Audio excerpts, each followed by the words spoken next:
সব না পেলেও যতটুকু পেয়েছি ততটুকুই বা কয়জন ভাই, এই চিন্তাধারা যাদের মধ্যে থাকে পৃথিবীতে তারাই প্রকৃতি সুখী। কিছু বিশ্বাস জীবনকে বদলে দেয় আর কিছু বিশ্বাস জীবনকে নিঃশেষ করে দেয়। হ্যালো ভিউয়ার্স, সকালে কেমন আছো? আশা করি যে যেখানে আছো ঠাকুরের কৃপায় অনেক সুস্থ আছো। আমার দেশ বা দেশের বাইরে সকল বন্ধুদের জানাই অনেক অনেক ভালোবাসা এবং অনেক অনেক স্বাগতম আজকে আমার ভিডিওতে। আজ হচ্ছে রবিবার, সকাল ঘড়ি কাটায় বাজে 6:30 আর আমি এখন আমার 6:30 থেকে ভিডিওটা স্টার্ট করলাম। যদিও ঘুম থেকে উঠেছি 5টার সময়, আমার একটু ভিডিওর কাজ ছিল, সেই কাজগুলো করছিলাম এবং মেয়েকে একটু আদর করলাম। বাচ্চা মানুষ সকালবেলা একটু আদর পেলে কিন্তু মনটা একেবারে আনন্দে উৎফুল্ল হয়ে যায়, তারপরে কিন্তু নিজের মনে বিছানা থেকে উঠে পড়ে। সেটা আর ভিডিও ক্যামেরায় ক্যাপচার করেছিলাম না, যেহেতু ওটা আমার পার্সোনালি ব্যাপার, সেই জন্য আর ব্লগে টেনে নিয়ে আসলাম না। তো তারপরে দেখো ব্লগটা স্টার্ট করে ফেলেছি। তো চলো আগে একটু ভিডিও রিলেটেড কথা বলে নিই। যারা আমার নতুন বন্ধু রয়েছে তারা প্লিজ আমার চ্যানেলটি সাবস্ক্রাইব করে দিও এবং আমার পুরো ভিডিওটা স্কিপ না করে দেখার অনুরোধ রইল। আর আমি মিঠু, আমার চ্যানেলের নাম মিঠুস ফ্যামিলি। মুর্শিদাবাদের বহরমপুর শহরের ছোট্ট একটি গ্রামের মেয়ে এবং গ্রামের ঘরের বউ এবং হাউসওয়াইফ। সকালবেলার কাজকর্ম সারাদিনে যে যা যা করি সেগুলো তোমাদের সামনে ভিডিওর সঙ্গে তুলে ধরার চেষ্টা করি। আমার ব্লগ ভিডিওতে, রেগুলার ব্লগ ভিডিওতে আমার কুকিং ভিডিও, ট্রাভেলিং এবং আমার গ্রামের চারপাশের ভিডিওগুলো আমি তোমাদের সামনে তুলে ধরার চেষ্টা করি। আশা করি তোমরা পুরো ভিডিওটা দেখতে থাকো, খুব ভালো লাগবে। সকালবেলা ঘুম থেকে উঠে বিছানাটা গুছিয়ে নিয়ে এদিকে ঘর দুয়ারগুলো সুন্দর করে ঝাড় দিয়ে নিচ্ছি। মেয়েদের তো রোজকার কাজ ঝাড় দেয় এবং ঘর দুয়ার পরিষ্কার করা, সেটা তো আর বলার নেই। তো চলো এখন আমি সুন্দর করে ঘর দুয়ারটা ঝাড় দিয়ে নিই।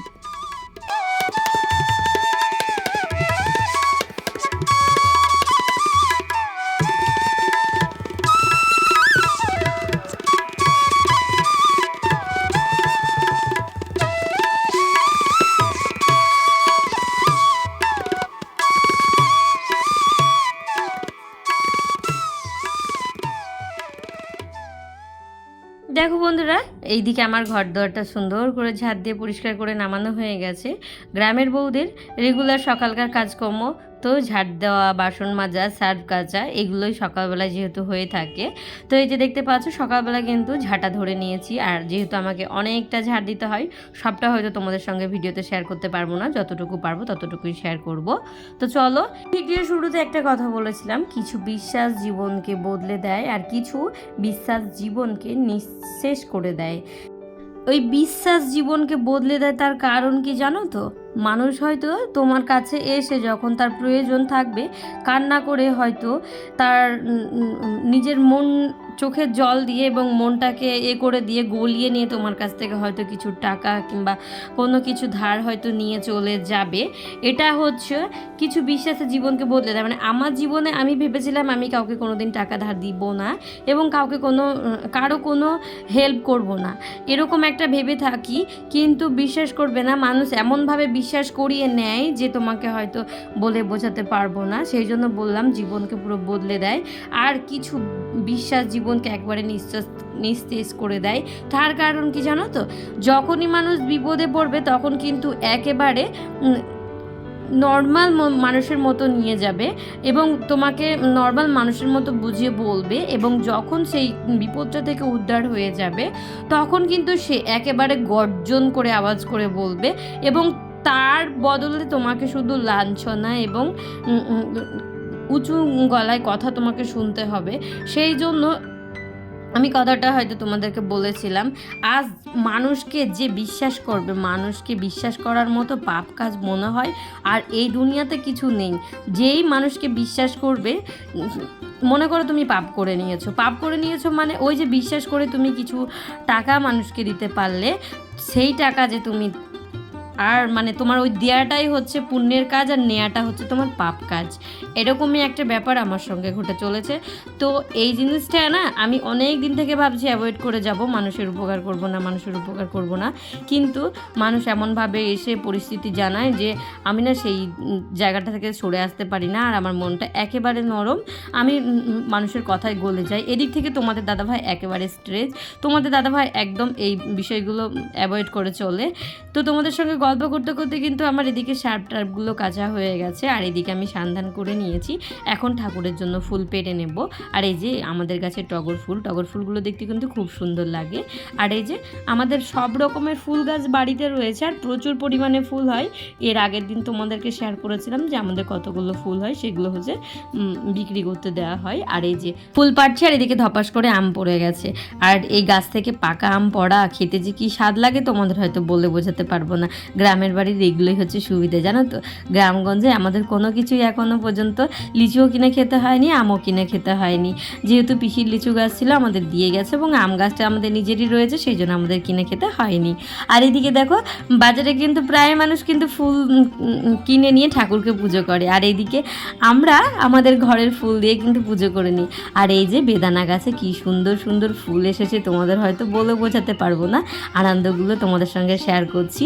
একটা গাছ যখন কষ্ট করে লাগানো হয়, তারপরে এই যে পরিশ্রমের পর যখন এই বেদানা ফুলগুলো দেখা দেয় এবং যখন ফল ধরবে, তখন হয়তো এত আনন্দ হবে তোমাদের হয়তো বলে বোঝাতে পারবো না। যারা গাছ ভালোবাসো তারা হয়তো জানবে এই বিষয়গুলোর মানে কত আনন্দের হয়।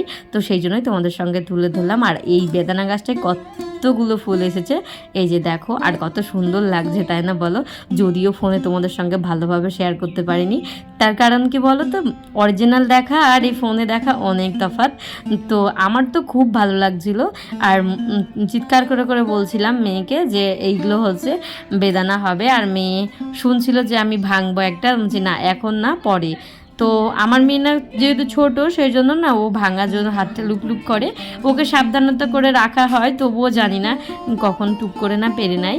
এইদিকে দেখো সুন্দর সুন্দর গোলাপি কালারের ফুলগুলোকে বলে, এগুলোকে বলে সন্ধ্যা তারা, তারপরে কেউ তারা ফুলও বলে, জানি না কে কী বলো। যদি কেউ জেনে থাকো অবশ্যই আমাকে কমেন্ট করে দিও। এদিকে কিন্তু ঠাকুরের জন্য ফুল পাড়া আমার একেবারে কমপ্লিট হয়ে গেছে। আর আজ যেহেতু রবিবার, সকাল সকাল সান্ধান করে নিয়েছি, লেপালেপি করার পর সার্ফটার কাচার পর একেবারে সান্ধান করে নিয়েছি। আবার তোমাদের সঙ্গে ভিডিও শেয়ার করতে হবে এবং এডিটেরও কাজ রয়েছে কিছু বাকি, সেগুলো কমপ্লিট করতে হবে। তার জন্য একটু সকাল সকাল পুজোটা সেরে নিয়ে রান্নাটা কমপ্লিট করে নিলে কিন্তু আমি তোমাদের সঙ্গে ঠিক টাইম মতো ভিডিও শেয়ার করতে পারবো। এইদিকে দেখো পাড়ায় চলে এসেছে মাছবালা কাকু। তোমাদের দাদা ভাই বাজারে যাচ্ছিল মাছ কিনতে, সেই মাছবালা কাকুকে বাড়িতে পাঠিয়ে দিয়েছে। আর টুকি নাকি বাজার করা ছিল, সেই বাজারগুলো কিন্তু তোমাদের দাদা ভাই মার্কেট থেকে করে নিয়ে আসবে।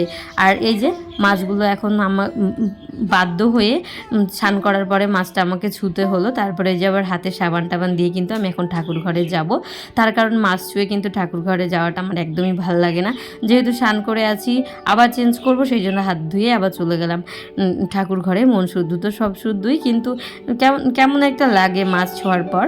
তো যাই হোক, এদিকে কিন্তু আমি ফুলের চন্দন বেটে নিয়ে দিয়ে দিলাম, দেখতেই পাচ্ছ। আর এটা তো আমার রেগুলার কাজ, পুজোটা তোমাদের সঙ্গে শেয়ার করে থাকি একটু একটু করে।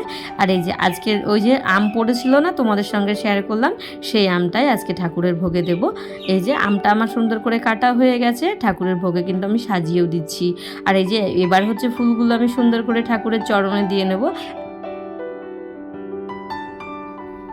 সব না পেলেও যতটুকু পেয়েছি ততটুকুই বা কয়জন পাই, চিন্তাধারা যাদের মধ্যে থাকে পৃথিবীতে তারাই প্রকৃতি সুখী। হ্যাঁ বন্ধুরা, এই চিন্তাধারাটা যাদের থাকবে যে যতটুকু আমার আছে, যেটুকুনি আছে সেটুকুনি আমাকে সুখে থাকা দরকার, সেটা নিয়ে আমি সুখে থাকবো, তাহলে কিন্তু দেখবে তোমরা অটোমেটিক সবাই সুখে থাকতে পারবে। লালসা লোভ যত থাকবে কিন্তু জীবনের দুঃখ তত নেমে আসবে। যদিও অনেকজনের দেখি ঠাকুর ঘরগুলো কিন্তু টাইলস বসানো, মার্বেল বসানো, অনেক সুন্দর করে ডেকোরেশন করে সাজিয়ে রাখা। আর আমি যতটুকু পেরেছি, আমি যতটুকু মানে ঠাকুর আমাকে দিয়েছে ততটুকু দিয়ে কিন্তু আমি আমার ঠাকুর ঘরটাকে সাজিয়ে গুজিয়ে রেখেছি। হ্যাঁ, মনে তো অনেক ইচ্ছে আছে, সেই ইচ্ছেগুলো যদি ঠাকুর চাই তবেই পূর্ণ হবে। আর যতটুকু আমার আছে আমি মনে করি আমি এটাতেই সুখী আছি। আমার কথার মধ্যে যদি কোনো ভুল ত্রুটি হয়ে থাকে, ছোট বোন হিসেবে ক্ষমা করে দেবেন, এবং সেই ভুলটা কিন্তু আমাকে সংশোধন করে দেওয়ার জন্য আমাকে একটা ছোট্ট কমেন্ট বক্সে কমেন্ট করে দেবেন। এখন ভাতটা বসিয়ে দিচ্ছি, যেহেতু মেয়ের আবার ড্রয়িং রয়েছে।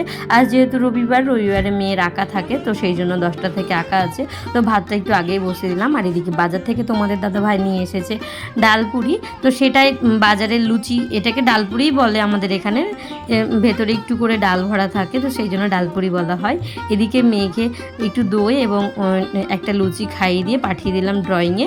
এবার আমিও মনের মতো করে আস্তে আস্তে রান্নাটা করে নিই। চলো, আজ এত গরম পড়েছে তোমাদের হয়তো বলে বলে বোঝাতে পারবো না। এই গরমের মধ্যে মানুষ যে কিভাবে কাজ করে সেটাই আমি ভেবে অবাক হয়ে যাই। আমাদের গ্রামে যেহেতু মাঠঘাটের কাজ, মানুষ কিন্তু সারাক্ষণ মাঠঘাটে কাজ করে থাকে। তো এই সকাল সকাল মানুষ যাচ্ছে, তবুও মানুষ হেঁপে যাচ্ছে।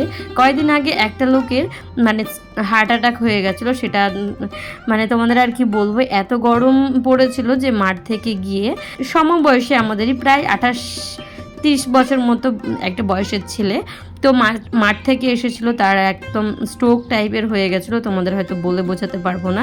আর যেহেতু মাঠে জমি টমি কাজ করতে গেলে না একটু গরমটা আরোই বেশি হয়, যেহেতু জমির মধ্যে কিন্তু কোনো গাছগাছালি থাকে না, সেই জন্য কিন্তু একেবারে খাড়া রৌদ্রের মধ্যে কাজ করে, সেই জন্য কিন্তু এই বিপদগুলো ঘটে যায়। আর এই যে দেখো, এটা কিসের ডিম তোমরা হয়তো দেখে বুঝতে পারবে না যে এত বড় ডিমটা কেন। ডিমটা অনেকটাই বড়, আজ জীবনে আমি প্রথম দেখলাম। এটা হচ্ছে রাজহাঁসের ডিম। তো রাজহাঁসের ডিমটা এত বড় হয় আমি আজ পর্যন্ত কোনো দিন দেখেছিলাম না, আর ফোনেও আমি কোনো দিন এইসব জিনিসগুলো দেখারও চেষ্টা করিনি। তো আমাদের পাশের বাড়ির একটা বৌদি আমাকে ডাক দিচ্ছে, বলছে এই ডিমটা নিবি, খাবি, তাই বলছে। তো আমরা না খেয়েছি কালকে, তো দুটো খেয়েছি, ভাবলাম তোকে একটা দিয়ে যাই, তো তুই খেলে খাস। তো আমি না কোনো দিন খাইনি রাজহাঁসের ডিম, কে কেমনভাবে খেয়েছো অবশ্যই কিন্তু জানিও। ডিম যদিও রান্না করে খাই, অমলেট করে খাই, এটা আমার জানা রয়েছে, কিন্তু এই ডিমটার অমলেট বেশি ভাল লাগবে না গোটা রান্না করলে ভাল লাগবে, আমি এখনও ডিসাইড করতে পারছি না। যদিও আমি এখন ওইটাকে ভেবে ভেবে রাখলাম যে অমলেট করেই খাবো, আর যখনই যেটা করব তোমাদের সঙ্গে শেয়ার করব।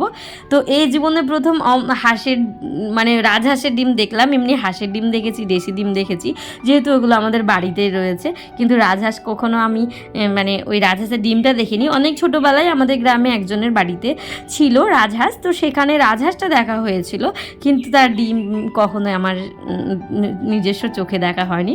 আজ প্রথম দেখে নিলাম, আর খুব ভালোও লাগছিল, আর খুব এক্সাইটেড আছি খাওয়ার জন্য। রান্না কমপ্লিট করার পর একেবারে ঘর দুয়ার ক্লিন করে মুছে নেওয়াটা একেবারে প্রযোজ্য, তার কারণ এত মাছি হয় যে তোমাদের আর কি বলবো।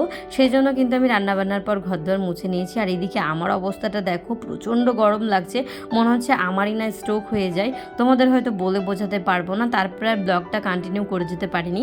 তারপরে দেখো বিকেল 4:30 মতো বাজে, আর এখন আমি মুরগির ডিমগুলো তুলে নিয়েছি। আর মুরগির ডিমগুলো না বাইরে রাখলে একেবারে পচে যাবে, সেই জন্য কিন্তু আমি ফ্রিজে স্টোর করে রেখে দিলাম, একটা একটা করে খাওয়া যাবে। আর এই যে রাজহাঁসের ডিমটাও এক পাশে রেখে দিয়েছি, আর এদিকে মুরগির ডিমগুলো আজকে রেখে দেবো। আর অনেকগুলো মুরগির ডিম জমে গেছিলো, প্রায় 20টা মতো, সেগুলো আজকে বিক্রি করতে দেওয়া হয়েছে। আর এগুলো আবার আজকে জমে গেছে। দেখো বিকেল হতে হতেই কিন্তু তোমাদের দাদাভাই কিছু ক্রাঞ্চি খাওয়া নিয়ে চলে এসেছে। আজ যেহেতু রাতের আর রান্না বান্না হবে না, এগুলো খেয়ে দিন কাটাতে হবে। আর যেহেতু বাড়িতে আমাদের কুটুমে এসেছিলো, তাদের জন্যও আনা হয়েছিল, তো তারা যারা ছিল তাদেরকে খেতে দেওয়া হয়েছে, আর বাকিগুলো কিন্তু আমরা খেয়ে নেব।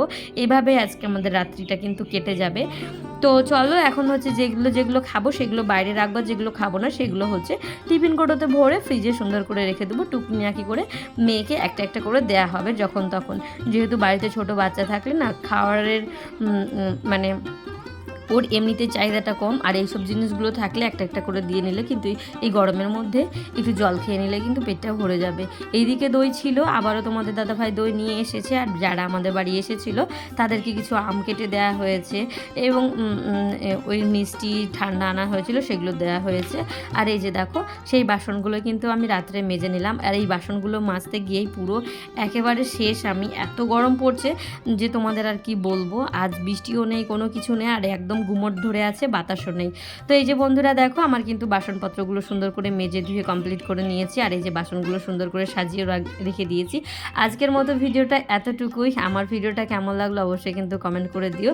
আর আজকে আমি গরমে একেবারে পানি হয়ে গেছি। তো আজকের মতো ভিডিওটা এখানে শেষ করলাম। তোমাদের সঙ্গে দেখা হচ্ছে আবারও একটা নতুন ভিডিওর সাথে, নতুন একটি দিনের সাথে। সকলে ভালো থেকো, সুস্থ থেকো, তোমাদের ঠাকুরের কাছে এই কামনাই করি, আর তোমাদেরকে জানাই অসংখ্য ধন্যবাদ।